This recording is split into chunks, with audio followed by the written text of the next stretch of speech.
Assalamu alaikum wa rahmatullah. Yau za mu ci gaba da darasi na 9 wanda zai mana bayani akan kayan aikin AI na musamman. Ma'ana kayan aikin da suke sa AI hanzari da kuma ingancin aiki. Ma'anarsa shine su wayannan kayan aiki sun fi kwamfuta wacce muka sani mai CPU sauri da ingancin aiki. Nau'ikan wayannan kayan aiki sun kasu kashi 4. Kala-kala 4 ne wayannan muhimmai na musamman wanda suke sa AI sauri da hanzari. Guda 4 ne. Akwai GPU, Graphic Processing Unit, akwai TPU, Tensor Processing Unit, akwai Neuromorphic Chips, akwai Quantum Processors. Za mu yi bayanin ɗaya bayan ɗaya kowanne yanda yake.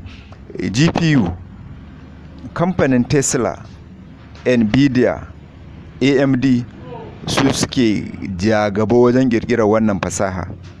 Kamfanin Tesla sun yi B100, kamfanin Nvidia sun yi H100 da H200 da kuma RTX 4090 da 5090.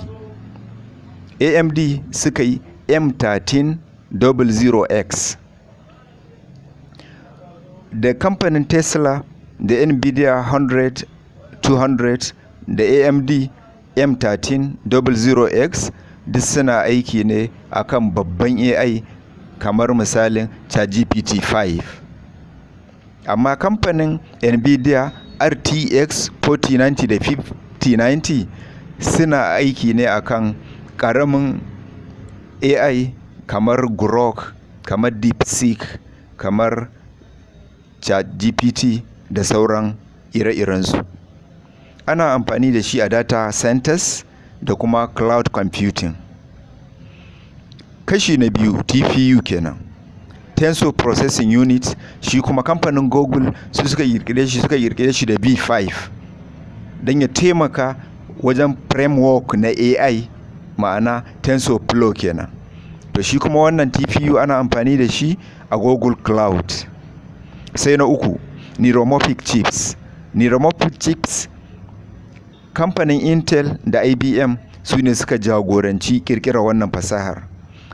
Ana amfani da ita a wajen abubuwa AI mai sarrafa kansa da kansa, kamar jiragen sama marasa matuƙa, kamar motoci masu tuƙa kansu, kamar mutum-mutumi, kamar ƙofofi masu buɗewa, kamar diddai da irin wayannan. Sai kaso na 4 shine na ƙarshe, Quantum Processors.